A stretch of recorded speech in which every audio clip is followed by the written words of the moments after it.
Assalamualaikum everyone. My name is Dr. Rana Rahman and I am working as nuclear physician at Dinar Cancer Hospital.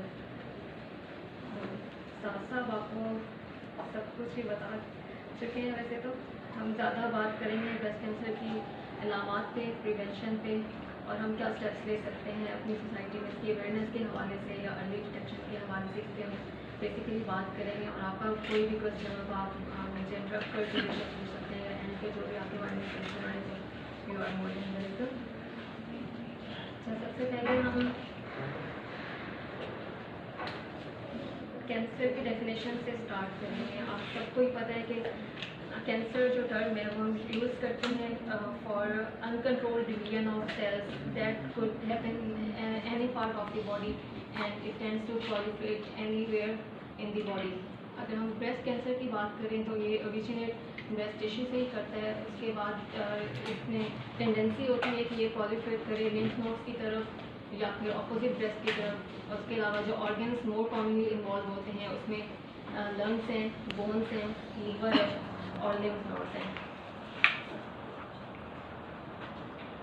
उसके बाद अगर हम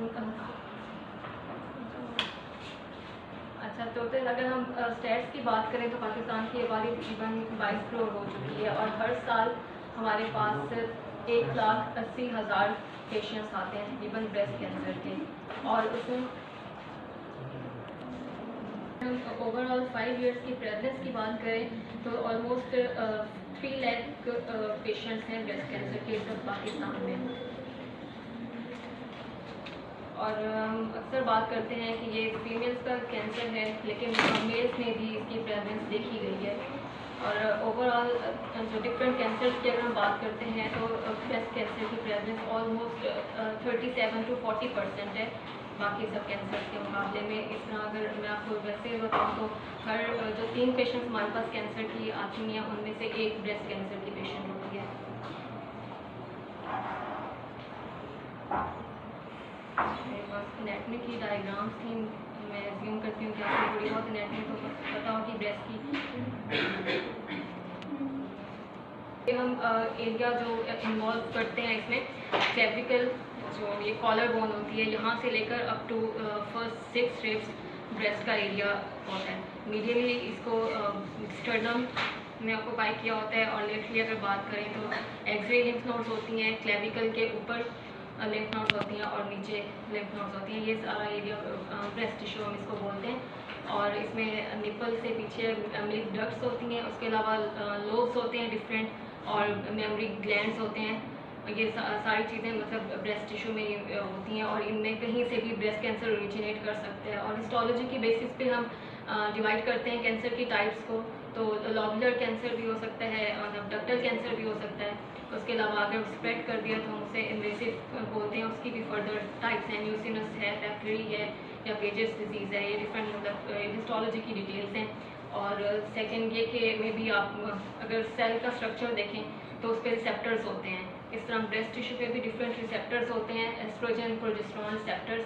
और जब हम ट्रीटमेंट कर रहे होते हैं तो हम इन बातों को माइंड में रखते हैं कि अगर वो ब्रेस्ट कैंसर सेल है, अगर वो सेंसिटिव है रिसेप्टर से तो उसकी ना आप कह लें कि जो प्रोग्नोसिस है वो अच्छी हो जाती है, क्योंकि हम उसमें हार्मोनल थेरेपी भी पेशेंट को ऑफर कर सकते हैं।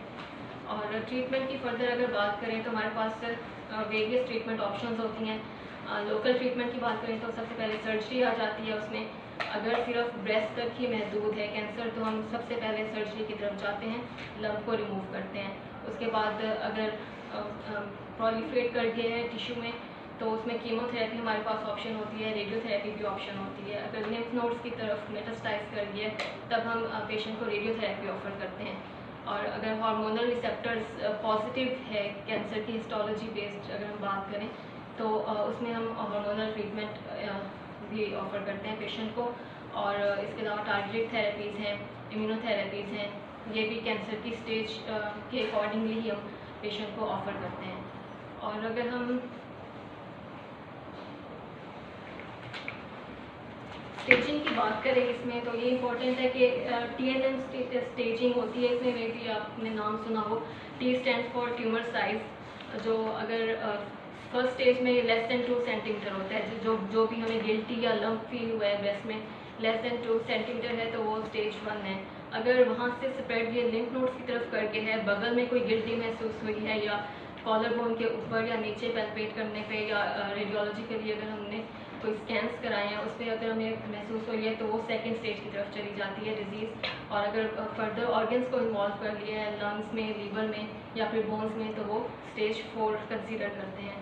और अगर सिर्फ डिजीज़ ब्रेस्ट टिश्यू में ही है, दोनों ब्रेस्ट टिश्यूज़ में ही है, तो ये ज़्यादा खतरे वाली बात होती है, ये स्टेज 4 ही हो जाती है ऑटोमेटिकली।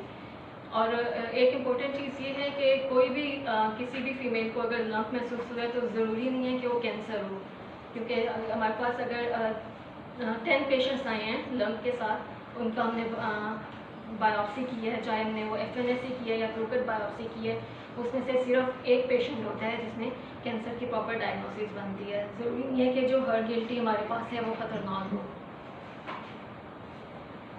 और फिर उसके अगर डायग्नोसिस के बाद फिर हम स्टेज वाइज ही उसको ट्रीट करते हैं। और इसमें इम्पोर्टेंट ये है कि अगर हमारे पास पेशेंट स्टेज 1 और स्टेज 2 में आता है, ब्रेस्ट तक ही कन्फाइंड है, तो इसमें जो प्रोग्नोसिस है या survival rate up to 5 years की बात करें तो वो मोर देन 95% है। और अगर हमारे पास पेशेंट स्टेज 3 में आया है या स्टेज 4 में आया है तो यही प्रोग्नोसिस 95% से कम होकर 20% तक आ जाता है। इसलिए हम बार बार जोर देते हैं कि जैसे ही कोई इस तरह अलार्मिंग साइंस आपको महसूस हो तो आप डॉक्टर से कांटेक्ट करें। और स्क्रीनिंग की हम अक्सर बात करते होते हैं, ब्रेस्ट कैंसर स्क्रीनिंग की। इसमें 3 चीज़ें आ जाती हैं। एक आपका सेल्फ एग्जामिनेशन आ जाता है, उसके बाद क्लिनिकल एग्जामिनेशन आ जाता है जो डॉक्टर या नर्स से आप परफॉर्म कराएंगे, और थर्ड है मेमोग्राफी।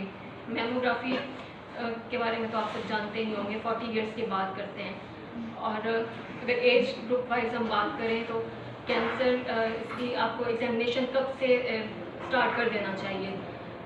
20 इयर्स और अबव कोई भी फीमेल है, मंथली एग्जामिनेशन करना है आपने दोनों ब्रेस्ट का। एग्जामिनेशन भी मैं आगे चल के थोड़ा सा ब्रीफ करूँगी।